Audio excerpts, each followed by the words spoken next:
Duckbird might solve the mysteries or rewrite history. DuckTales, woo! All right, we'll stop that. I was just compelled to. All right. Welcome out, everyone, to episode 347 of The Good, the Bad, and the Geeky. I'm Nick Argenbright, and before we get to our guests and what we're going to talk about, if you don't fucking know yet, just FYI, check out PackratComics.com and audibletrial.com/goodbadgeeky and gbgpresentspod.com. All the notes for that are on our show notes on gbgpodcast.com. But we are also part of the It's All Been Done Presents Network, or IABDP. And speaking of IABDP, It's All Been Done Radio Hour, a modern scripted comedy show in the style of old-timey serials, the flagship of the network. Our next live performance is Saturday, September 9th. Doors open at 5 p.m. with the show starting at 5:30. Admission is $7 for adults. But come at 5:15 for GBG. Yeah, well, I've not gotten there yet. God damn it. You threw off my groove. $5 for seniors and students. Also, come here, Jimmy, Nathan, and I bicker and argue live. Fucking spoiler alert. Just like right now. Like right now at 5:15 and until showtime with GBG Live. I'm not sure this is a plug. This is not encouraging. No. Maybe physical violence. Maybe physical violence. Actually, that's usually, it's like, okay, we're supposed to have Jimmy come out after this beat, but Jimmy just comes out whenever the fuck he wants. or Nathan genuinely gets into a real argument with someone on the stage, which happened last time. I have taken a phone call backstage instead of coming out. No, that was good. That was good. Oh no, I was on stage and I left to take a phone call. But that's okay. That was business stuff. Get your tickets now at madlab.net/tickets. Past episodes are available on the podcast. It's all been done anyway, so check out www.itsallbeendoneradiohour.com, but also www.iabdpresents.com. Sure. Jesus. Woo. By the way, FYI, I've had so many problems with saying Stark Story Stacks, but I've been adding the S to it, and that's why. And the moment I take it out, it's not as bad for me. I still fuck it up, but it's not as horrible. I just keep plowing through it. Stark Story Snacks. That's right. Say it 5 times fast. No. Nope. I will not fall for that. It's a double meaning because the stories are short, so they're kind of stark. I understand that, but like, I remember Sam, she's like, well, that's why I talked to Jimmy about, like, it's best to leave the S out. And I was like, I've been saying the S the whole time. I think that's why I fuck it up. And I was like, Stark. Oh, you say Stark's Story Snacks? Yeah. Oh, no, Stark Story Snacks. So I've been saying it wrong the whole time, but that's why I keep fucking it up. It's not just her name, it's double meaning. That's... Oh. Yeah. I didn't get that. Yeah. So, Nick, it's when something means something, but then it also means something else. It's not a single meaning, it's a double meaning, because there's 2 of them. Almost like it's a ducktail. What? Right? Because it's about the tails on the ducks, but also the tails and adventures they go... You just, like, blew my mind, man. Like, whoa.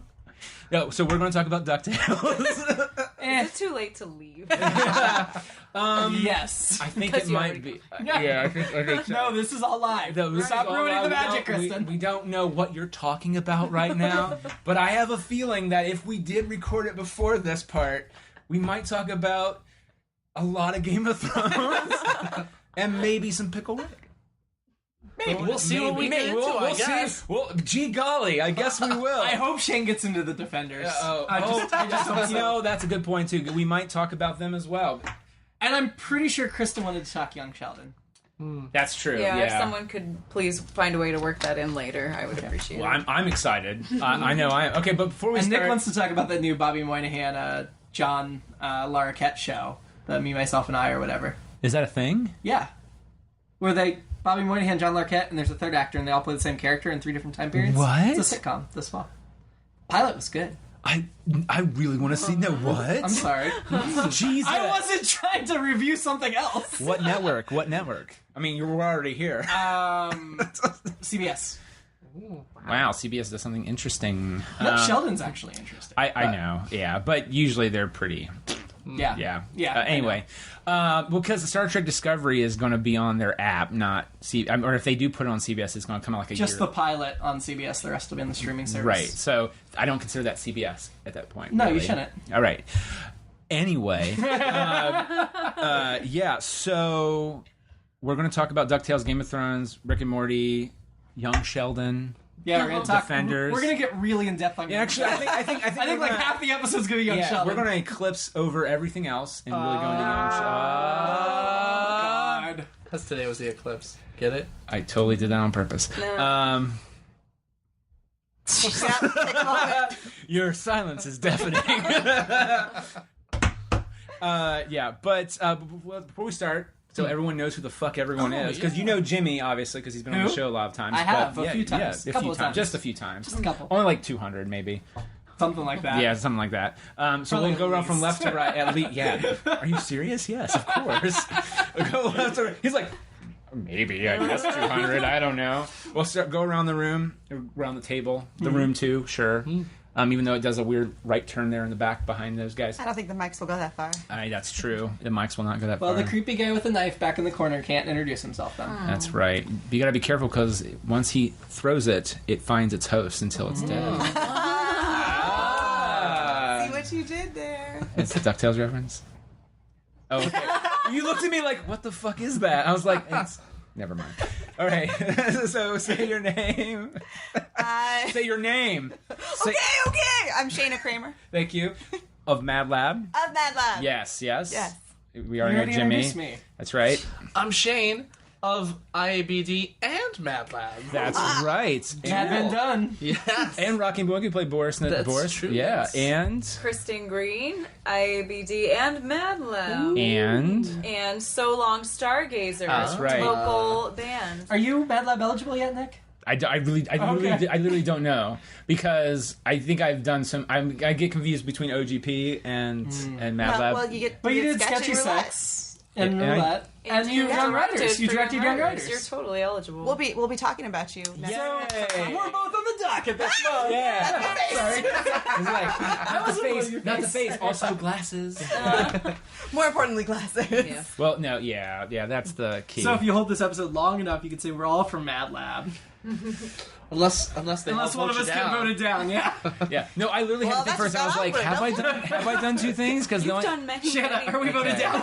Yeah. Inside info. I haven't decided yet. Don't worry about it. We did Futurama for OGP. We did practice for Futurama, and you guys were working. I was like, I want to go help build the set. I have to rehearse and then go to work. But anyway, so yeah, madlab.net, solongstargazer.com. Yes. Okay, just throw that out there. Or just go to chasebecants.com. Oh, no. No address to Selling Stargazer now. I Okay, fixed it. good. All right. I felt really bad after last week, so I had to change it. Yeah. What did you do, Ray? For a few weeks, chasebecants.com, or a few days, directed to DonaldJTrump.com. Oh, jeez. Why the fuck? He bought it just to do that. I mean, that's kind of funny. Jason and I were talking about different domains to buy because officialmikepence.com is hilarious. Funny or Die owns it. Yeah. And so then I mentioned that chasebecants.com was free, and 10 minutes later he hadn't bought it, so I thought fair game. Yeah, you can go to like Namecheap, which is not GoDaddy, a sponsor like, of our show, but we're a big fan. No, say GoDaddy, you pay like $10 and you get it for the year. And that's... Oh, yeah. It's as long as you don't same develop thing. it, it's a cheap... Oh, yeah. You just buy the spam. But if anyone has someplace else that like chasebecants.com to point, just email goodbadgeeky@gmail.com and let us know. That's right. It could point anywhere. If any thoughts that you have about this episode, about anything we talk about, goodbadgeeky@gmail.com. This is always my favorite part of the show, because this is the part that runs long and I don't give a crap. And this is the part I will never cut out. All right, but I think we've talked enough, because we have stuff to talk about. I mean, I'm guessing, because I feel like we're going to have a lot to say. We have a lot to say. And I mean, I don't know that yet because we haven't recorded anything yet. But I feel very positive about this. I feel very good about it. I'm very excited. I'm going to take another sugar with water. That's how excited I am. Ooh, it'll be good. I'm vamping. All right, here's episode 3 of The Good, the Bad, and the Geeky. DuckTales. Woo-Ooo.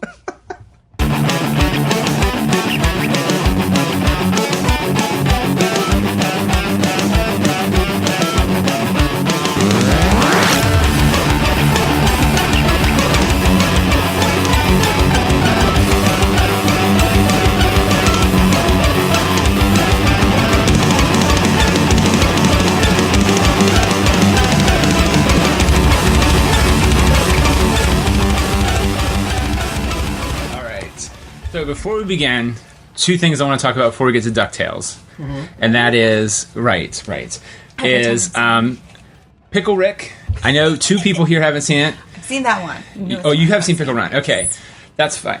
I think that's actually the best one since the premiere, but I think PickleRick is not that great. That's controversial. Apparently, yeah. I feel extremely strongly about PickleRick. very strongly. Well, Which way? but which way? Yeah, that's the Without having seen it. Yeah, I was saying you're the first one. Without having seen it. Yeah. Okay, here's my thing. If you watch the episode, Rick, the whole purpose of the episode is Rick, they're about ready to go to a family therapy appointment. Beth, Summer, Morty, and Rick. Rick promised Beth. And then he's like, Morty, come here. And it's that whole clip, which is like, I'm a pickle, Morty. And he's like, but don't see that syringe up there? That it's just a syringe. Just don't move it. And Beth's like, well, you don't need that. And just takes it with her. I'm condensing this down, but it was on a timer. It's a timer. So like right as they would leave, the syringe would drop and turn him back into Rick, so he didn't have to go to therapy. I get that, but it's literally just Rick going around killing people as a pickle, and it's kind of funny in concept.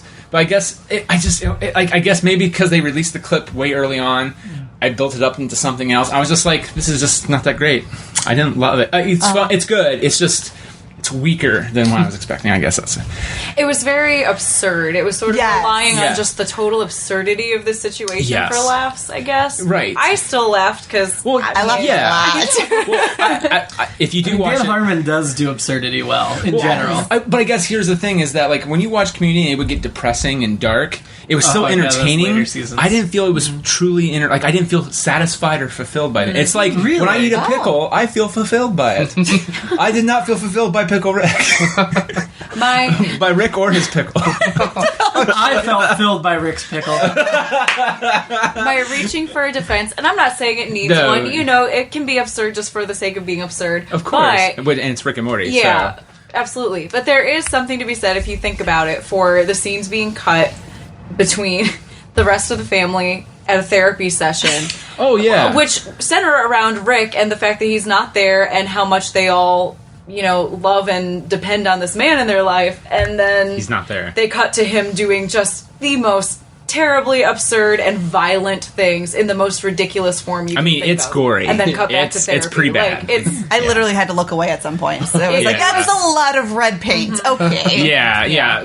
But again, and I totally get it too, because that's the whole point. Is like he removes himself from it. He doesn't go to therapy to learn how to change, so he physically changes himself to get out of it.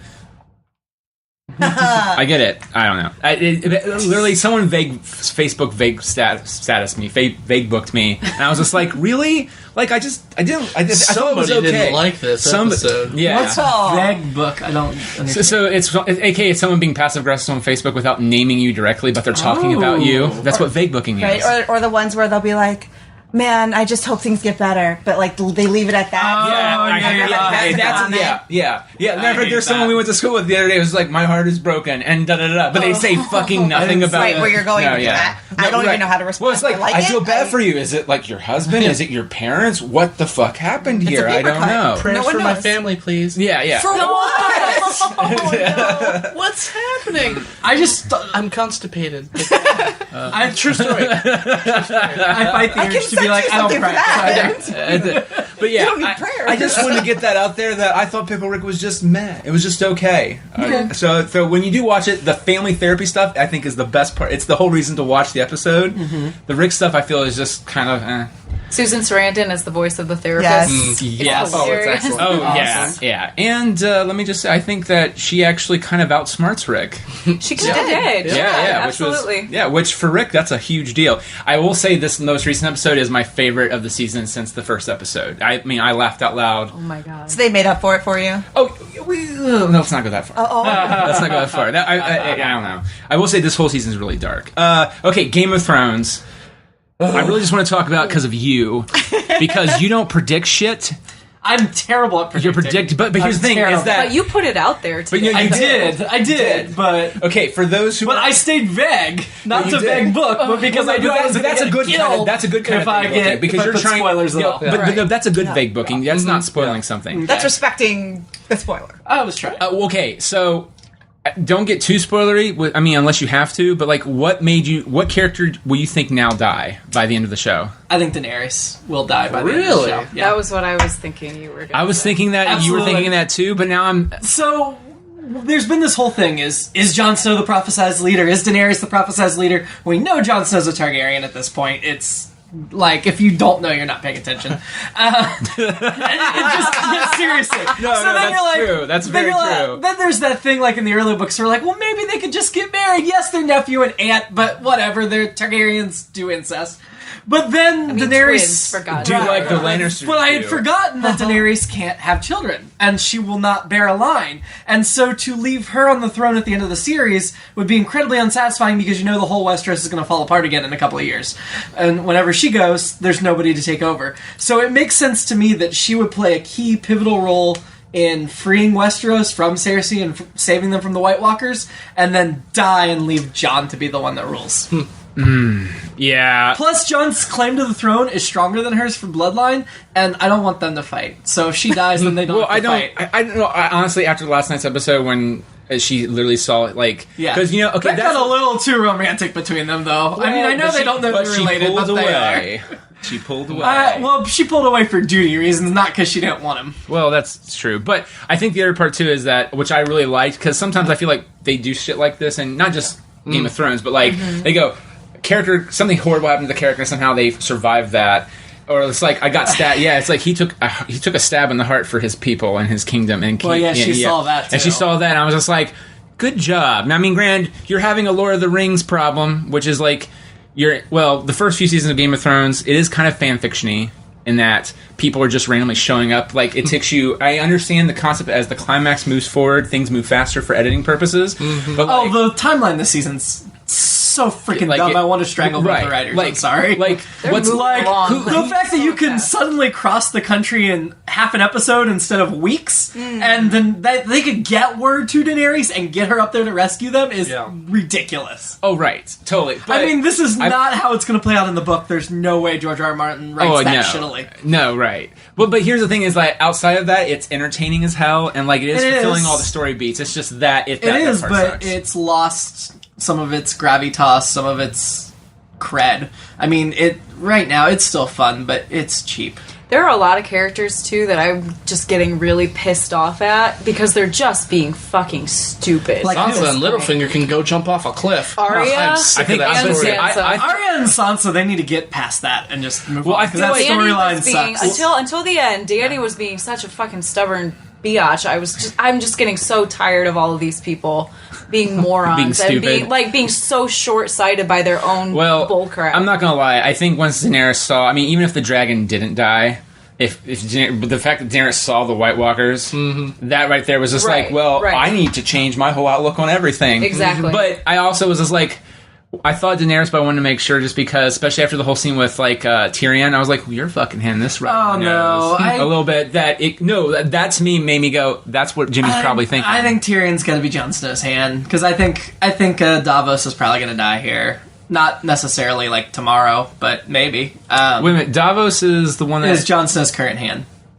The guy who learned the to Onion read Knight. And I don't think he's important. What about Jorah to make it through? I'm divided. I'll say I think Jorah he went through too much. He went through too much to get back to her to just die. I don't know. Or I think he'll die for heroic sacrifice later, but not. At least not until like the finale. Can we just point out Shana is just like ping ponging back and forth between everybody? Well, I read the books. Oh, have you? I read the books. are great. Oh god, okay. yeah, but I never jumped into the. God, so this is the worst spoiler. I am so sorry. You're fine. I never jumped into the show itself though, so it's kind of fun to hear all of the characters coming back. The show is a great adaptation for a few seasons, and then all of a sudden they depart. That's what I heard. Is it just like dive bombed? Well, and the quality of the writing has gone way down, but it's still entertaining. Yeah. It's almost like you cut out all the walking of Lord of the Rings, like Frodo and Sam just show up at the volcano, and you're just like, well, this is movie 2. This is awkward. And we've stopped losing main characters constantly.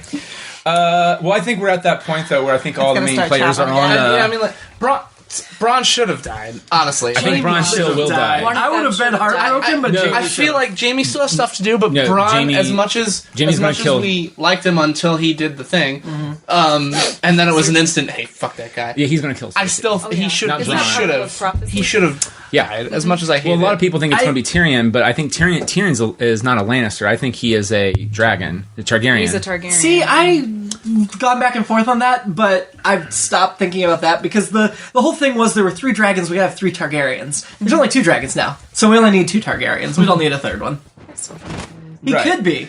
I mean, there's some question on his parentage. We rewatched the Red Wedding and the episode after that, and in that Tywin said to Tyrion, like, I raised you as my son, like, which could just mean because he was his dialogue, small. He's very but the way he says is, it makes it seem like it's not his son. Who was saying though that some people, the theory is that Tyrion is his only actual son, and the twins are actually not his. I've heard that as well. Pissed because of that. I've heard that as well. Because his only actual heir is.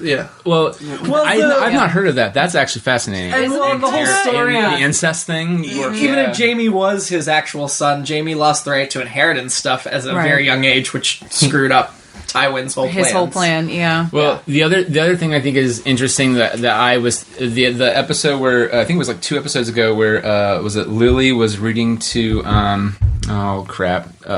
Tully.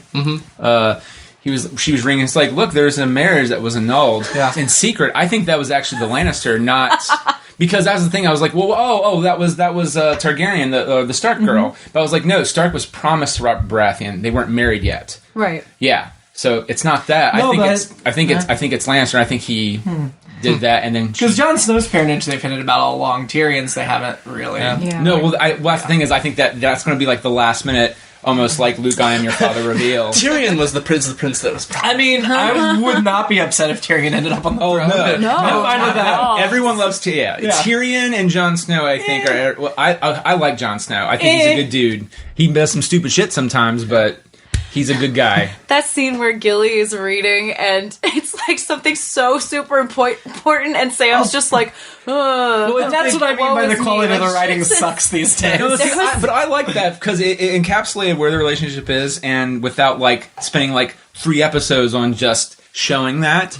And also because it's not super important, but it is. Oh, it's super important. Well, that detail that's information. Why I don't like that scene. Well, but the only thing that was really important I thought in that scene, honestly, besides the fact that he's getting frustrated with the situation, was that little bit of info. Right. Everything else I don't know, and also a lot of people not really catch it because that's not the thing people were talking about in the episode. And I was like, that's immediately. I was like, God damn it! There was this thing on Reddit that was like. So next week's episode is going to be like her reading all this important shit and Sam being like, Gilly, we have to get there. This is really important. And then eventually Sam Jr. is just like, Jesus Christ, Dad, listen to Mom. we got to go get the Dragonstone and more Jon Snow. So did any of you have any inkling they might make a dragon a White Walker until they did it? No. Okay. Until the chains were pulling it out of the lake? The dragon that died is now a White Walker dragon. I'm so pissed at that because, like, I'm not pissed at all. I'm not pissed at all. That is awesome. They already have an unstoppable for the people that it's going to kill. But it had never occurred to me, not once. Nope. I was watching it upstairs with my roommates, and I just remember the one was just like it was literally where it's one of those, that whole episode was just like, oh come on, no, don't do that. Fuck! It's like edge of your seat. You're kind of screaming at the screen. You're cheering. And then the dragons show up. You're like, because it's really we all knew the dragons were going to show up. Yeah. It's just that we're just like, and we knew there was a real chance one of them would die. Who was going to die before then? That was the thing. It's kind of stupid that none of the actual characters died on the mission, but the dragon itself, I'm like, a dragon could die. The Lord of Light guy did. But the dragon would but he doesn't. I know that. If we lost Tormund or the Hound, that would have been it. Much more. I think they all have. But I still think they all have bigger parts. But anyway, well, that was all happening. The dragons are circling around, just annihilating people, and all of a sudden she just goes, "What if they kill the dragon?" I was like, "But they don't even have a weapon for that." And she's like, "But what if they kill the dragon?" And then he turns. I was like, "They're not going to do that." And then he pulls up that spear, and it's just like. First draft pick for the NFL. Boom. Which, by the way, one spear, that's it? The whole dragon? It's a special ice spear. I know, it's like the Hobbit with the come on. This is a song of ice and fire. Ice and fire have power. This gives a whole other meaning to ice and fire, too, now with the dragon. Now this makes me want to... Yes. So there's a children's book that George R.R. Martin wrote called The Ice Dragon. That's not... officially part of that Westeros. If we'd known this, we might have. And I've read it. I have it on my shelf, but now I want to go back and read it again because I'm wondering if it gives clues to what this is. I'm curious. Because it wasn't anything about White Walkers. It was kind of a weird little picture book. And I'm also curious too, is that when it breathes fire, is it not fire? Right? Does it like turn people into ice? Yeah. And that to me is now see, this is rad. A twist I think we will see in the books. Yeah. I think we will. Yeah. It seems too huge. Yeah, I feel like that's one of the things George R. R. Martin told them was going to happen, and they're like, okay, yeah, we got that.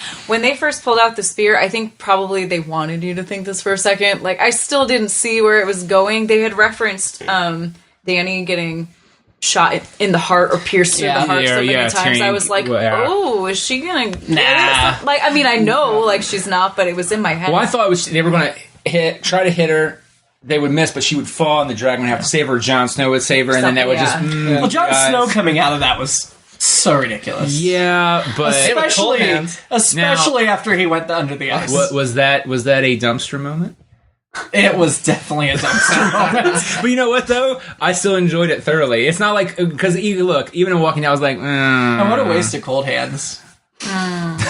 Just saying. Random. Like, anyway. All right, well, so that was... I just wanted to... Because you posted on Facebook without spoiling anything. It's like, I think I now know who is going to die by the end of the series, and I did not think that was possible until this moment. And I was like, I'm intrigued now. So... I think we've all now agreed it's pretty much Daenerys. Yeah. Sorry for those reading the books. I read them. No, I know, that's what I'm saying. Yeah, but he just needs to write those last 2 books. Well, that's the thing. During season 1. Supposedly they're gonna. I mean, they're kind of sticking to the path, but not necessarily. They've departed so far. Yeah. I think the ending will probably be pretty close to the ending of the book, which is disappointing. I think Lady Stoneheart is the character that actually would have shown up and saved Jon Snow at the end. I think that would have been that's what I think would have actually happened. I don't know. I'm still bummed that they dropped that. I never read the books, but I have read that whole storyline, and that... I have too. There's no reason why she still can't show up. I mean, but at this point... all of her, the biggest thing for me that I'm disappointed in the show is the last thing we saw in the book so far of Brienne and Jaime is them running off on some adventure together, and they've had no contact in the show since they got back to King's Landing. Before that, they ran off together. So whatever that plot is, it's gone from the show. They didn't do it in the show. Wow. Yeah. And so now I'm excited. What is Jaime and Brienne's plot? After the show's over, I'm going to read the books. Me too. Yeah. The books are amazing. I will say, I do too. The books are. I do too. Mean, they're more difficult reading than normal people may expect. Sure. Because it's not like Lord of the Rings where they just take their time and explain everything. It's like you start off in first person narrative and they just start naming. It's like actually the first season. They just start naming characters and you're like, the who? Fuck you, just keep up. See, it's been a good one to go through on audiobook. I'm about a book and a half in, and I listen when I'm on walks or driving sometimes by myself. That's been helpful, just having the different voices and stuff. Yeah. If you're going to read the book series, you've got to read A Brief History of Westeros, which is not that brief, but it really gets into all the Westeros Essos stuff leading up to the series, because there's so much backstory with all the families. If you don't do that, or there's a podcast version of that parodied Hardcore History, which is a great real history podcast. Yeah. But they did 18 hours. Yeah. 18 hours called the Hardcore Game of Thrones. And it only goes up to season 3, but most of the 18 hours are before the series starts. So, yeah, you should definitely get that backstory to understand. Yeah, because Hardcore History is really it's a 4-hour per episode podcast, but 3 to 5. 3 to 5, yeah. Jeez. Oh, no, the most recent episode was 6. Yeah. Right. But he only releases 3 times a year, though. It's so good. It is good, but I was at work and I was like, you can't do it at work. No, I would do it when I'm driving to work and driving back from work, and it's way more digestible. But and also I started with the World War I, which I felt like he grabs you, the King of Kings one. Yeah, it was okay. It's okay, and that's not his fault. I think World War I's 6 parts, each part being 3 to 5 hours long. But I mean, each time he grabs you, and you're just it's fascinating because World War I. I think everyone focuses on 2, and it's pretty epic. He just did a. It was a world war. Was it because of Sarajevo, the Young Writers Play, that maybe we were talking about this? Because I think you recommended I start. Yeah, that's the episode I started with, and I was like, I can't be distracted. Because I told Rachel, because I was just I know all about World. Matter of fact, when I saw that in the read throughs when we were just reading it through to workshop it, I was like, please say this is not fucking Franz Ferdinand reference because it's a teenage thing, But no, she's hardcore into history. Oh, yeah. See what I did there? And you're welcome. You're welcome. Give us your endorsement, hardcore. Yeah. So no, but I haven't listened to the one that came out last week yet, but the one before that was like 5 hours on nuclear war, and it'll scare the shit out of you that, why haven't we blown each other up yet? We probably will. Well, we have... Anyway. He goes through he makes a very convincing argument in 5 hours on nuclear war. Okay, final Game of Thrones comment. Yes. Back on task. Fourth final comment. The Hound. Yeah. And what's his name? Tormund. Oh. No, is that his name? The wildling? Tormund, yeah. Tormund? Giant I love Tormund. Their new little besties friendship Spin-off. is my favorite thing. That was so adorable. Like, I never noticed it before, and it doesn't bother me, but my one roommate was just watching it, because he would just sit there and go, like, when all of us were going, oh my god, he would go, like, he's just quiet type, you know? And so he's like, shut up, you fucking cunt, and he's like, and that's like the 5th time he said something like that. He's like, he likes to say cunt a lot, doesn't he? Like, that's his only word that he said. I was just like, that's very... They should have just kept the Hound with Arya and gave them a spin-off, because I don't feel like either character's been interesting since they split up. I like the Hound a lot. I liked him a lot when he was traveling with Arya. I like it. Everyone likes Arya. I like Arya in the books. I don't like her in the show. In the book, I don't know what she's like in the show, but in the book, she's absolutely one of my favorite the book, characters. she's wonderful. I show, liked she's her up annoying. until this Can't last stand season her. where it's like she's the awful. pacing just went... Whoop. And Bran is annoying in the show. I honestly, if they killed off Arya, I would have no feelings about it. No, honestly... In the books, I would be very... Yeah, in the books. If it was me, and I don't different care if it was portrayals, someone doing the books, I would have Arya walk up as Ned fucking Stark, and that's when Jaime, because Cersei would be like, what is going on? And then that's when Cersei's killed by Jaime. It's like such a shock. I don't think she could get Ned's face, though. I don't think it was preserved. I don't know. Do you have to actually take the I face thought yourself? kill the... I don't know about killing themselves. It's not really what clear. seemed to be implied was that's what they were doing with the dead bodies, was like skinning the face off and preserving it down underneath the church thing. Okay. So maybe that was my impression. Hey, I still think it would be a cool thing, but that's the thing. At this point, they don't fucking care about the rules, so let's just do it anyway. Anyway, all right. So we are all here, actually, not for Game of Thrones, for the Defenders. No, I haven't watched that yet. I have to wait on other parties. So Shane can just talk for an hour about it if you want. I've watched the first just yes or no. Did you like it or no? Yes, so far I haven't finished it, but it's worth getting through Iron Fist. Yeah. Oh, okay. That's where I am right now. Iron Fist isn't great, but it's not as bad as most people say. I found it fine. If you find yourself struggling to get through it, it's worth it just to get to. I feel like the characters in Game of Thrones, for all the shitty writing, all the characters feel like the decisions they're making make sense from what they've shown you. Yeah. Iron Fist, Danny Rand just does shit for no fucking reason. Guys, and it drives me nuts. I'm the Immortal Iron Fist. What don't you understand? Yeah, actually, you said it best. It's like, Danny, use your words. Yeah, and he doesn't. Danny. I think episode 2 is the better pilot because he just starts off in the middle war. And I was like, first episode, he just walked around. I was like, I'm Danny Rand. So what? Okay. Blood test, something. You know, he's not even doing that. Say something that they would know from their childhood. Also, common sense dictates that for him to get fired from he has to be, like, there's no way for him to get fired from the board because he owns percentage of the company, and no one fucking talks about that. I was like, oh, like, movie 101 from the 80s, Wall Street, like, going upward. I always know that. Like, Meet Joe Black is based around the fact that he can't technically fire him because he owns 51% of the shares of the board. Even though he can be fired as president, he can't be fired from the company. And so that just, I'm just going like, does no one else fuck... Anyways. It wasn't just me then, because I was like, wait a minute, you can't fire 51%. Meet Joe Black reference made its way into this. Just makes me so happy. I was very hesitant about the Defenders at the last minute because the fact that they're using the villain from Iron Fist as the villain in the Defenders, it's the Hand. I'm like, why do you take your villain from your least popular show?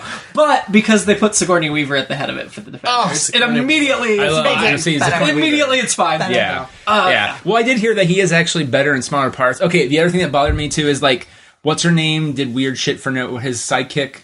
He falls in love with. Yeah, Colleen does weird shit for no reason in Iron Fist, and then I was just like, now see.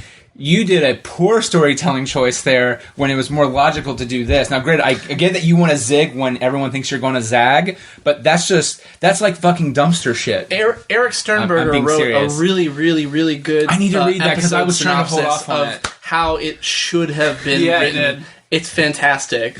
Okay, yeah. I was trying to hold. I need to go back and write. Okay. Well, anyway, we're not here for this. No, it's okay. I haven't. Right, we're here for young Sheldon. Yeah, we're here for young Sheldon. Actually, it's not bad. Anyway, okay. All right, let's talk about what you really want to talk about. Okay, so DuckTales. Woo-Ooo. Is it right? Okay, good. Yay. I was afraid that no one would do that, and so I was like, guys, I have to curse you to do that. I haven't watched work all day. Seriously? I was gonna say, oh my god, we can do it right now. I'll watch it again. I've watched it like 5 times. I wouldn't have shown up without watching it. Yeah. Okay. So throwing it out there. I'm going to do the reverse. What did everyone not like about it? I have one major complaint. I found it extremely difficult to understand Donald Duck. He was very difficult. But he's the only actor that returned from the original, right? I believe so. Yeah. At least at this point. Yeah. So like he is the official Donald Duck. But yeah, I agree. It was hard to understand. I got in the swing of it. They should subtitle him. It took me a second though to get back in the swing of what Donald Duck sounds like because the link that you sent us. It did the new version, and then it went into the old ones. Oh, yeah. And he's there, but he's not there. Right, but all of the kids speak in Donald Duck in the old ones. Well, I think him and I think Tress MacNeille did the voices of Huey, Dewey, and Louie. And so, but it's also asking for a different kind of breathing structure to do the voice. Right. But no, yeah. But it was easier once it was getting back in the swing of it. Once I was listening to it, I had no problems going through it. When I watched it, I was in a place of business, and I had it directly plugged into my ear. I could understand Donald 100% perfectly. And then when we got home, and I watched it with the missus. I turned it all the way up, and I was like, I'm having problems understanding what Donald Duck is saying. If I didn't watch it before, I would have no. Like, because he was like, babysitter. I'm like, oh shit. Well, you had made a point in the car. They did that classic thing of some of the time after his line, the other character goes back over it, like, I did not say this or that. Yeah, and I think that's Kenny. How they deal with Kenny. Yeah, absolutely. But in this case, you're supposed to be able to understand him. I thought. But if we're talking just voice acting in general and all that, how many years has it been since the original? Oh, actually 30 years. So 30 years? 30. That's 30 years. His vocal cords definitely I looked up to see how old is this guy now? I think he's like 50, 60. So it could be just it's not as flexible as it was when he first started. I'm not going to go into it here because I made Becky cry during Sketchy Sex when we were right before we go out because I told her the story of how he took over the voice of Donald Duck, and it's heartbreaking. It's beautiful heartbreaking, which is, long story short of it is, Clarence Knack, the original guy, I think he's the third person to ever be officially hired by Disney, to the point where he had an office, even though he wasn't doing Donald Duck stuff anymore. He'd walk around the theme park, he'd walk around the studio with a little Donald Duck doll, entertain the kids, but he would help students at CalArts do new Dizzy Duck cartoons, to study the old animation, like Brad Bird, John Lasseter, the guys who do animation now. Anyway, one of those guys was Tony Anselmo, I'm not saying his name right, take a drink, but... He would sit there and he was like, hey, how are you? He became friends with him, but he was slowly, unknown to him, teaching him how to do Donald Duck. And one day he would take it over because he knew he was sick and going to die. Heartbreaking. Oh, yeah. But if you ever watch the actual clip of it, it's really moving. And he's just like, I will not tell them to not do something, or I will not do it because I don't think Clarence would believe in it. And I'm like, damn. Now, granted, they have that power. Well, not always. Disney can still move on with him. They've done that with Bill Farmer, who does Goofy. He will do the same thing. He's like, I don't feel Goofy would do something like this. And I was like, well, we'll get another actor, and they will do something. They've only done that with Goofy. Donald Duck, not necessarily yet, but I think he's nearing his time as Donald soon. I think because there's another voice of Donald that's doing something else. I think so. I think they're gearing up to do that switch eventually, but. Anyway, sorry, not to be depressing. No, that's interesting. No, but I agree with you. His voice has... Because if you watch the original DuckTales, it's way clearer to understand him. And, it's and bizarre. also, he wasn't as big a part of the old series, but he's going to be now. Yeah. So. Yes, which, as a Carl Barks fan, I'm so excited. Yeah. So, actually, that was my beef, was I had problems... And I'm terrified of the next episode because if Donald starts talking and I can't there's that one clip where the kids are playing around the house and Scrooge is like, oh, this calamity it's okay, Mrs. Beagley, and then he opens up the door and Donald's in his bathroom and he's like, Occupido, and I was like, what the fuck did he say? Oh, Occupido, I get it. And then Scrooge is like, house meeting, but yeah, it took me a few times, so I agree. Yeah, it's not. That was really my only complaint What about you? I can't think of anything. I hadn't really thought of that as an actual complaint until Shane mentioned it in the car. But that was difficult. I did go back and have to rewind like some of his lines to try to. And they didn't have closed captioning on YouTube. No, they didn't.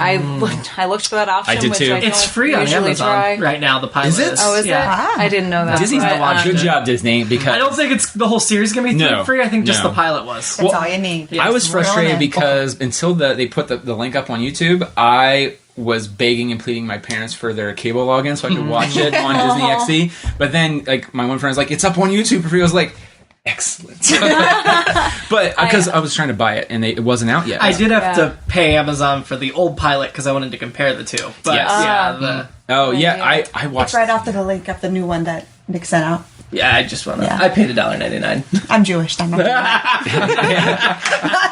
Teach it's not happening. Thrifty. So I have issues with online videos. I'm an old man in that way that I'd rather just watch it on my TV, and I can get to Amazon through my TV. But I don't watch it through an online platform. I'm not gonna go to YouTube. Jesus. Okay. Well, what is your beefs? My beef. Yeah. I didn't have beefs. You didn't have beefs? I actually understood everything Donald said. I just had to wince to hear it, concentrate a little too hard. Squint your ears. Yeah. I had a brother who did not speak clearly as a child, and I was the only one that understood him. No, Willie.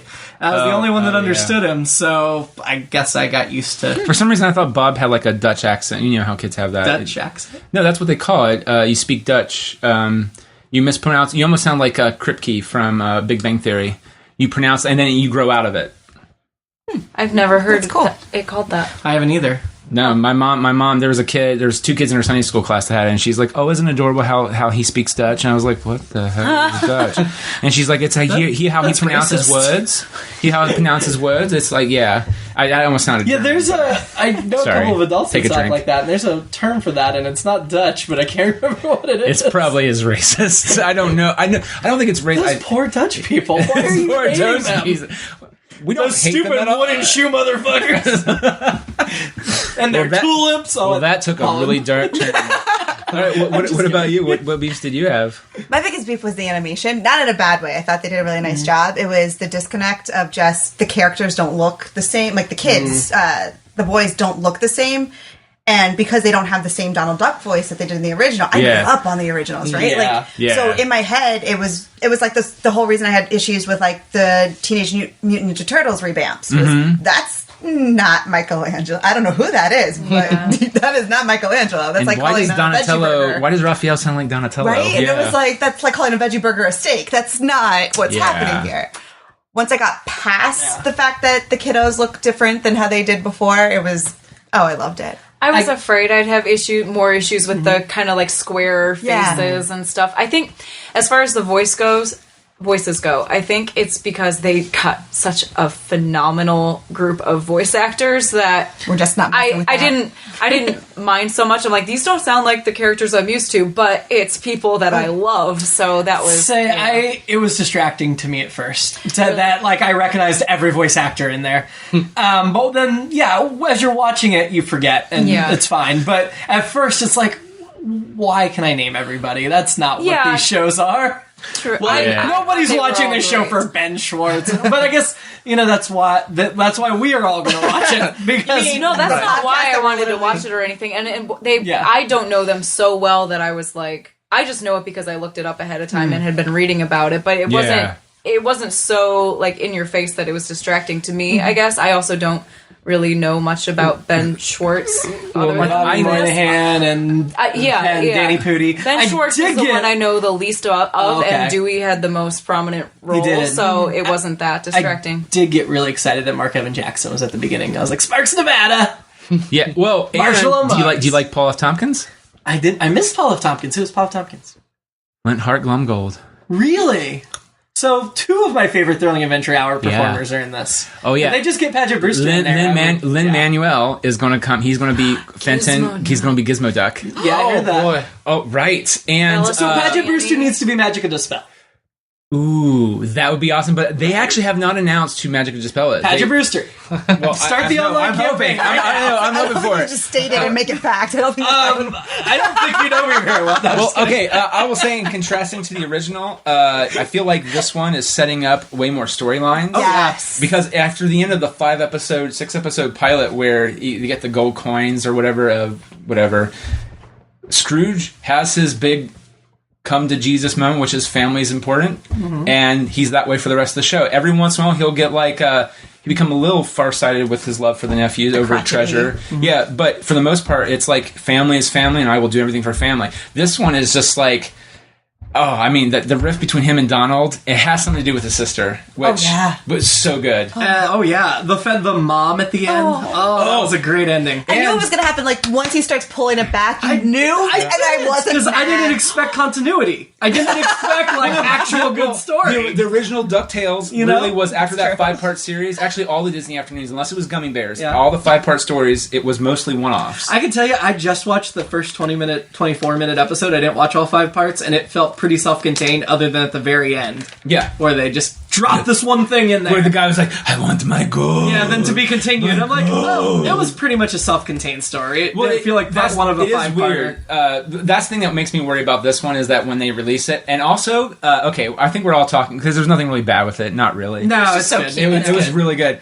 I also fucking love that they did not bust out the theme song until the moment where they became DuckTales. That was cool. That was awesome. And that was awesome. And because I was like, Sarah, where's the theme song? Like, what's going on? And she's like, I don't know. I was like, and then right after the first bit, right into the theme song, I was like, and speaking of the theme song, I remember when they started announcing they were going to, bring the show back. Yes. And they were like, we're going to have an updated theme song. And it's like, no, right? you don't I was touch nervous that theme too. song. But they did it really. They kept it for the most part the same. It's a different person singing it, but it's the same melody, it's the same song. And they did kind of, I think, feel rearranged. They didn't add the chorus as many times because I will find myself going on to work because I've so thoroughly enjoyed that show. It's annoying how much I've enjoyed it. I will pull it up on iTunes Music and listen to it, and they take away the chorus. They save that part, DuckTales, Whoo-Ooo. They do that, but then they don't sing it off because every time you do it, like in the original soundtrack clip, which is also on iTunes, I've listened to it. It's a lot slower. It's just kind of trotting along, even though it's catchy as hell. But they do that DuckTales Woo da da da da da da da da da da da, like the big finale, and then the song just keeps going. You're like, ugh. They just keep building up to that. And I was like, God damn it! It's such a fuck this song. I mean, it's an improvement on the original series in just about every measure, which is crazy because we all like the original series. Yeah. But the fact that they even gave Huey, Dewey, and Louie different personalities and hair, so that you can tell them apart, and. Yeah, I mean, although I never watched Quack Pack, but I was doing some research on Wikipedia and to see I didn't remember them having separate personalities, so I was looking to see if they did it. In Quack Pack, they did, but they're completely different personalities now. And I'm like, why don't you just use those personalities? A lot of people in Quack Pack didn't love it as much because it was Disney trying to be too on the nose hip. I actually watched it; it wasn't horrible, but I didn't love it. But if that was part of your, canon and history, why not just pick up those personalities? Because it wasn't actually part of the Disney. And by the way, also, did everyone? Let me just do this. Pause for dramatic effect. Who did you say? No. 2, 1. Who did you say? Paul F. Tompkins' voice? Okay, here's the full cast. Glumgold. David Tennant is Scrooge McDuck. No, that's wrong. Ah! That was Keith Ferguson. What? Paul F. Tompkins is going to appear as Gladstone Gander. But Keith that makes more sense. The one Gladstone is a perfect character. I actually copied this from a website. It had the whole cast. As soon as you said that earlier, I was like, no. I was gonna say I'm not surprised I didn't recognize his voice. I'm not here drink your on my whole phone. goddamn drink right now. Sorry, I was just like, I don't think that's But Glumgold is the perfect character for him. right. Perfect. Yeah. I copied the cast down, like from the website, and it carried the links over. But Gladstone, yeah. Okay, so that's what I meant. Gladstone, he's kind of that. Jesus, Yeah. why do you feel bad now? Danny Pudi is Huey. Ben Schwartz is Dewey. Bobby Monahan is Louie. They spelled Monahan wrong. Kate McCucci is Webby Vanderquack. Beck Bennett is Launchpad McQuack. Can we also talk about Launchpad McQuack was genuinely funny the entire time? I loved seeing Launchpad back. Just made my day. Though I'm a I pilot. laughed out. I'm a pilot. I'm a pilot. I'm Do you know a I'm a pilot. pilot? I'm a pilot. I'm a pilot. And then Scrooge. When did he become a pilot? Who knew that he was a pilot? So weird. Also, I love the end of the first half. He's like, "Oh, isn't that great? Family really is the oh my god, the ground." Yeah. Boom. Yeah. And I loved the point where Mrs. Beakley was like, "Oh, you're safer with Scrooge than you are." Well, I mean, that was your message. Don't lie to your parents. Oh yeah. The message. It's like we went looking for you because we love you.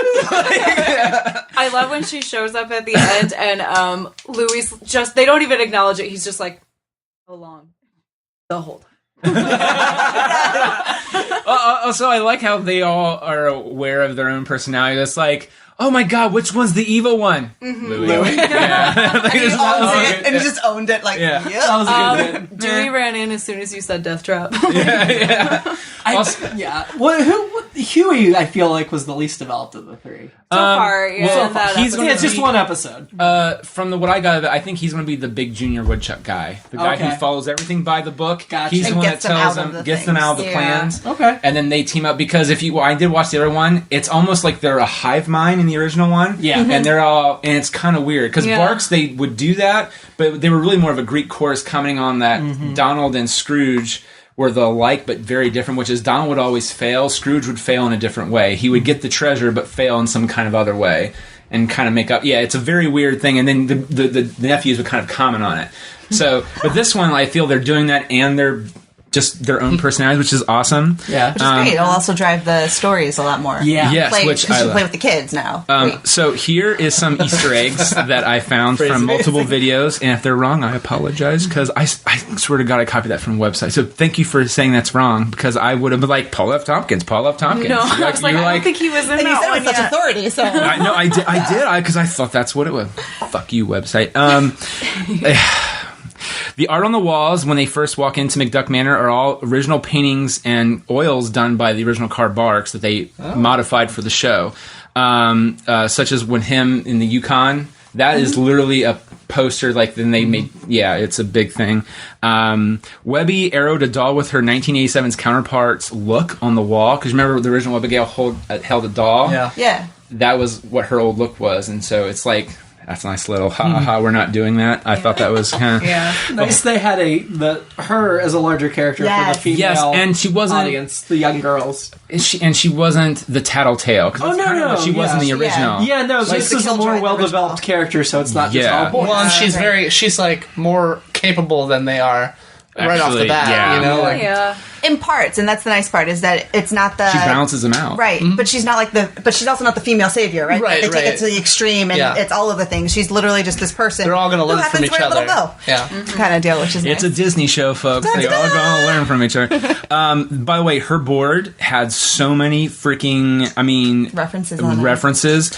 First off, Duckburg Dailies, Sky Pirates spotted above Plain Awful. This is two nods. First off, it's a nod to Tailspin with the Sky Pirates, and also it's a nod to the Donald Duck story Lost in the Andes, where Donald Duck, Scrooge McDuck visit a city in the Andes called Plain Awful to hunt for a treasure. So that's like two whammies in one. Next to Scrooge's Worst Nightmare tab is a friend or Fowl. Fowl is the organization that Steelbeak is a part of in Darkwing Duck. And we do know Darkwing Duck is coming at some point. It is? Yes, we don't know how or why, but he's coming. The other Carl Bark comics and references, or Don Rosa as well. Donald and Scrooge's family tree. Scrooge's sisters are Matilda and Hortense Duck. Hortense was Donald's mother, I believe, and married Quagmire Duck, twice removed, as Webby said. Dingus Duck is a reference to Scrooge's grandfather, which was introduced by Don Rosa. Because Carl Barks had a full family tree. Yeah. And then, also, this is the weird thing. It was right near the friend or foul part, so it was Dingus part of foul, which that would be depressing, because in the books that Life of Time of Scrooge McDuck, Dingus actually helped Scrooge earn his first #1 dime through hard work and all that. So, Good for the Goose threw me off for a second because I was like, why is that a reference to Gladstone Gander? And I was like, good for the goose, good for the gander. Right. And then it took me a second. So, and that's Donald's cousin on the far distant side. It's the Coot family. Oh yeah, this is this shit. It's deep. Also, a letter from the Senior Woodchucks Council, which means the woodchucks are going to be showing up here. Dismal Downs, and Scrooge says it too. What in Dismal Downs is going on here? That is actually his where Castle McDuck rests. It's his family home. Yeah. And the fact that they have that on the board makes me really hope they do the storyline where they show him going back to visit his family and get so wrapped up in business he just kind of leaves without saying goodbye to his dad, and his dad passed away in the night. It's sad. No, it's heartbreaking, but it's really good, and it kind of shows what the family is nothing but trouble thing. Right. Okay, this was weird, and I didn't understand, but some YouTube video pointed out there was a weird formula of 22 plus 1400 equals 87. The theory is 22-minute episodes of DuckTales premiered in 1987 on September, whenever the date the show picks up back up on. DuckTales premiered in 1987, and 1400 is 2 p.m., and that's when it premiered on the Disney Channel. That's a cute little throwback. Yeah. The Wings of Secrets, a.k.a. The Garage, are a lot of eggs. The titular lamp from Treasure of the Lost Lamp is there. Bubba, people aren't sure if it's Bubba Duck or not, and the creators won't say one way or the other. It's like you just have to wait and find out. I'm like, that's bullshit. That's probably a yes. Armstrong the Robot, Louis puts a little note on it. That was from a DuckTales episode. People think it's from the comic books. It's from the original cartoon show. Built by Gyro Gearloose, and he is coming back at some point. Huey hides behind a giant coin, which is from the original pilot. The coins that they're after. Yeah, that's this big sun coin. And also, the Gong of Pichu is actually named after a magazine in Italian that features Scrooge McDuck comics. And also, for those who are lovers of Miyazaki, Lupin III, the Castle of Cagliostro. I'm not saying that right. I apologize. Yep, take a drink. There's a vintage Fiat 500 with a weird guy riding on top. That is a nod to that. It's when Launchpad is driving through traffic. Yeah. Wow. So, also, other fun things I'll throw out there. The original Glumgold was actually South African, but in the 80s they changed it to Scottish because, apartheid's a big thing right now. Maybe we shouldn't talk about that because he got it through apartheid in the diamond trade. And so they modified that just a bit. That's really... And Donald and Scrooge are in their comic book costumes instead of their old Yes! I love that so much. And they did a nice nod to the original Donald Duck outfit. The sailor outfit. And then they put him in the black one, which that was a twist I did not see coming. Because, how are they going to get Donald in this at some point? I was like, oh, it's Flint Flare. And that video is so funny. It's like, have an idea. Make it your own. Bigger, better, stronger. I am really super disappointed that it's not Paul F. Tompkins. I really thought it was. It's okay. No, it's okay. I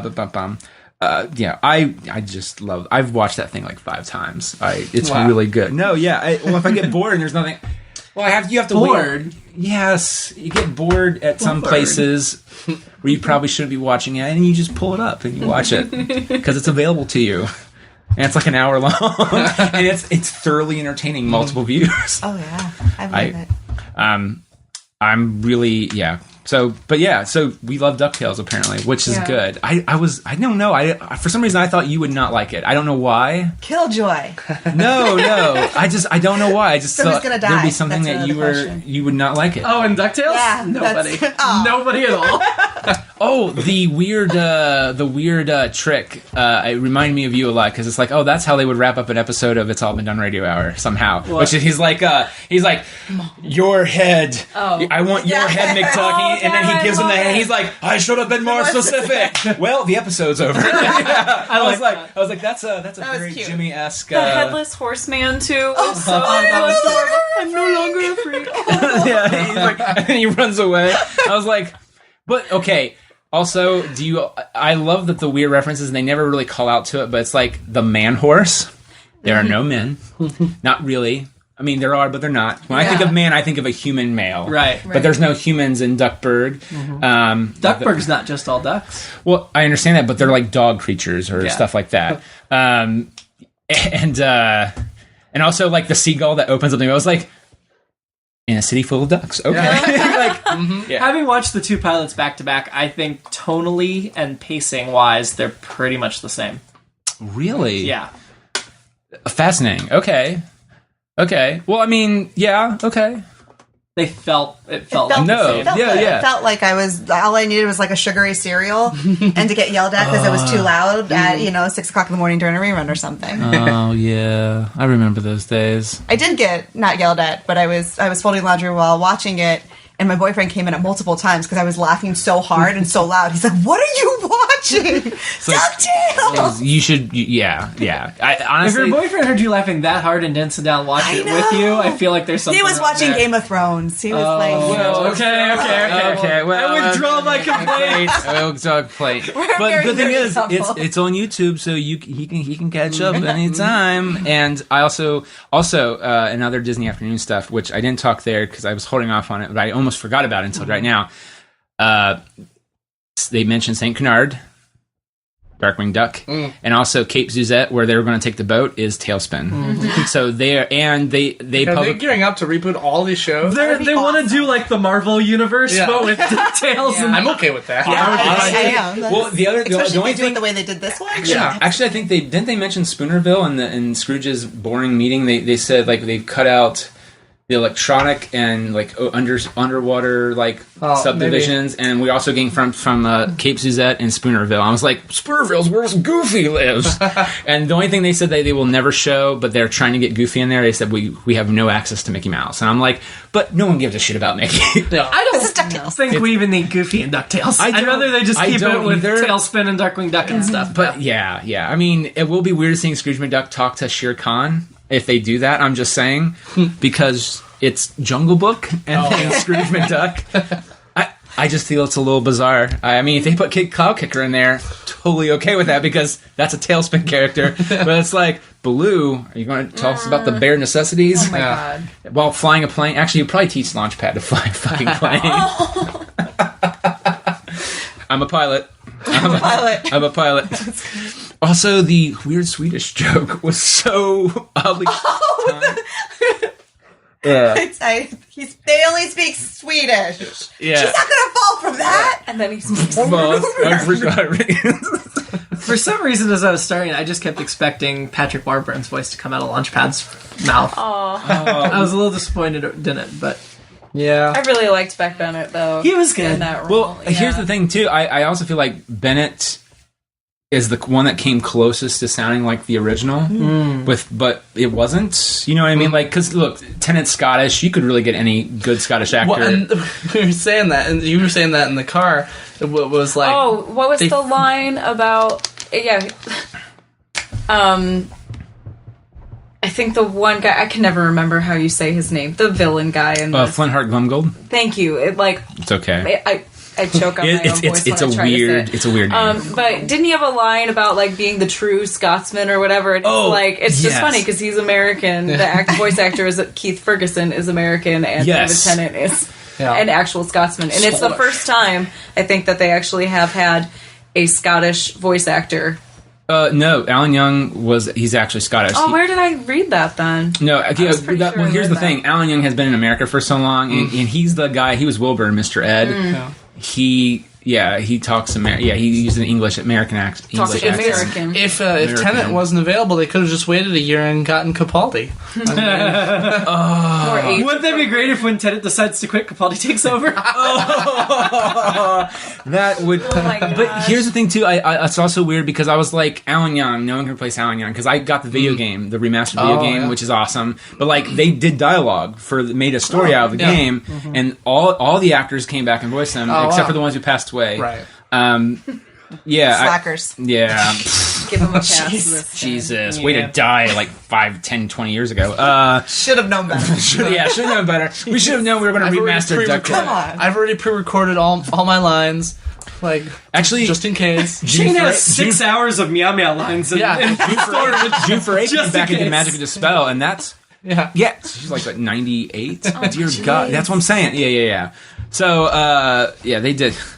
But yeah, now Young, you're just like, oh, Alan Young, it's so good. Just say every syllable into a tape so that we can put it together later. Yeah. Well, like they do with the lady for all of the voiceover like Chef on the and animated stuff. hey there, children, how you doing? That was a great South Park episode, though. I'm gonna record death lines for Meow Meow, and it's just gonna be like, "Well, I'm dead. Bye." That's it. That's how it goes out. Oh, actually, that would be kind of funny to do. Is there's one whole episode where Meow Meow is just like speaking weirdly out, whatever, because they're trying to full send because Meow Meow's not there. It might happen, maybe, because Meow Meow might not be where some people are at. Or maybe some sort of android could reproduce his voice from previous sound clips. It's too bad we don't have an android. I know. If only we had an android. Yeah. Dot, dot, dot. Come see our September show. Shut up. Unrelated. No, okay, it took me a second. I was like, someone's joining the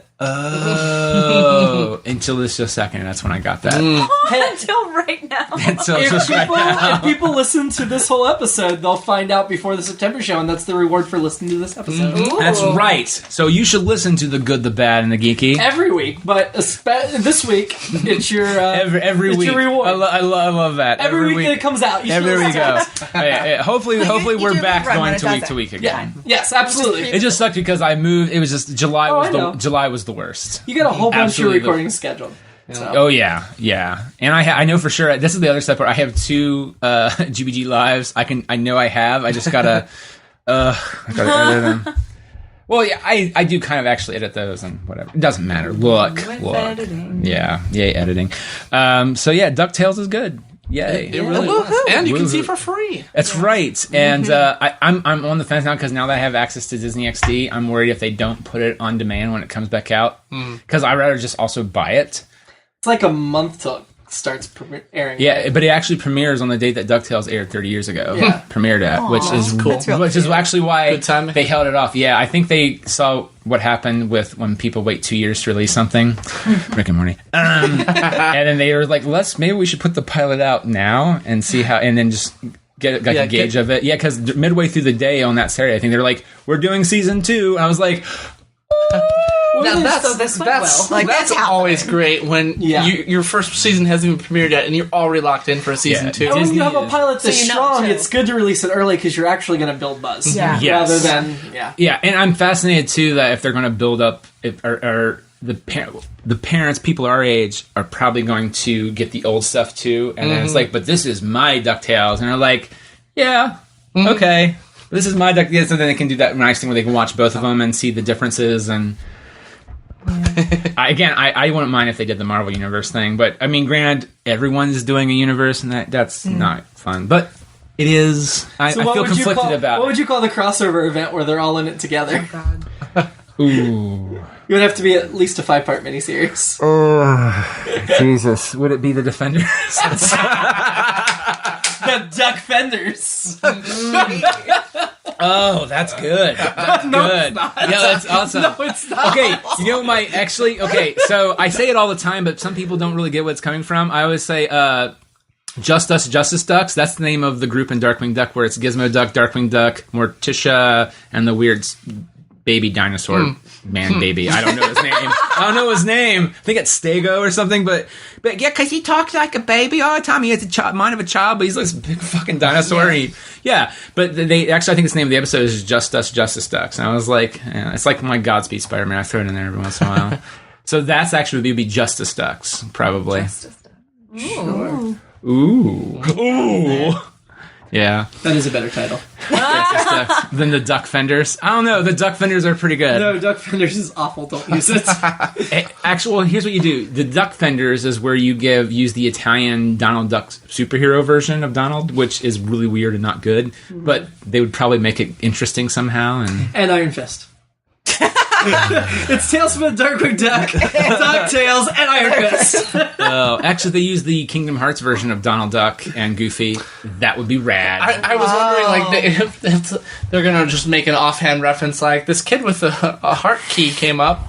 What? Nothing. Never mind. Okay. Have you seen King Mickey? Passes by in the background. Yeah. That would be hilarious. That would be There was an anime character the director of this had done in a movie that they put in, I saw online that they put in this episode drawn in their style, like just passed through. No, I think that was the background or like driving down the street in a yellow car sticking out the roof. I didn't see that one. No, that's what I was saying earlier. Was the guy? One? Yeah, the Lupin one. Yeah. Oh. The Miyazaki. Mm-hmm, yeah. I watched it this last time. I watched it today. I watched it again. I'm gonna have to go back and watch it again. I know. There you go. See, just to catch that one reference. But no, yeah, he's like sitting on top of the car, and he has like the weird dog snout thing. Yeah, because it's an overhead shot. Right. Because I was like, where the? Oh, there it is. There it is. Yeah. Oh, I just really want to talk about how awesome DuckTales is, but I think we've done that enough. So it's pretty good. It was good. Yeah, it was just okay. I love it. No, I mean, it's no the really Orville, but you know, it's pretty good. I want to see. It's good. Is Do you it? have it? Yeah, well, it's an online login, but we watched 2 episodes. Woos and I and Keith watched 2 episodes last week, and Colleen. And, Are you guys going to release that as part of It's All Been Checked? Yeah, we're going to release a bonus episode of the Orville on the evening the Orville premieres, like right at the premiere time, so we don't spoil it for people, because we You obliterate it. Well, the first episode we spoiled a lot. The second episode we kept it to hinting at, so we could go ahead and release it. But we watched 2 back to back, and we probably would have watched a third if we had time. How When many does were that drop? out? They haven't. I mean, it premieres at September 10th. They gave me 3 episodes. Gotcha. So there's one I have not watched, but the first 2 were wonderful and not as like laugh out loud funny as I expected. It's good Because it's character development and and I was real worried about that. Is he the husband, head- wife, is- captain, is he the head but it writer? works well. Is he the head writer? Yeah. Okay. Because Yeah. that could And Victor Garber plays the Admiral in the pilot. Right? I mean, He doesn't keep coming back because, you know, he's got other commitments. Right. But it's good. Yeah. It's real good. They do some things I wish Star Trek would have done sometimes. It actually kind of feels like a real Star Trek series. Well, he is a huge Star Trek fan. It's like a real Star Trek series, but the actors talk to one another the way Seth MacFarlane characters talk to one another sometimes. Yeah, so they'll be like, mission. Oh, but the captain's having an argument in his office, and everybody on the bridge can hear everywhere, and they're like, this is awkward, you know? Like, so there's that balance of Seth MacFarlane, and Penny Johnson-Gerald's the Doctor, and I love Penny Johnson-Gerald, and she's a brilliant Doctor. Who is she? She was Larry Sanders' show, Star Trek Deep Space Nine. She's their Star Trek Oh, wait. actress. She had to have Was she like Jeff Garland's wife? I never watched Larry Sanders' show. I just know. Oh, she no, was in Larry it. Sanders' show. Sorry. Yeah. I'm thinking of Not Curb Your Enthusiasm. No. Oh, Jesus, No. that's a completely different show. She was Sisko's love interest on Deep Space Nine. Okay. And that makes me, again, I feel African really American bad. actress. She's like 45, 50. I don't know. She's She's good, though. wonderful. She's got presence. I love her. The whole cast is great. And there's several Star Trek actors like directing and stuff too. So there's a lot of like Star Trek connection. Awesome. Well, I look forward to it, and I look forward to your episode that you will Thank post you. about it. Yeah, Synergy. I know It's on this network. Yeah, funny how that is. All right, so so everyone, thanks for listening, and thanks our guests for coming out, and Woo-Ooo. Yes. DuckTales. I was waiting for the DuckTales. All right, let's try it one more time. I mean, we can do better. All right. Wait, are you gonna cut this? No. Or are you gonna leave it in? 3, 2, take a drink. 1. DuckTales. Woo! There we go.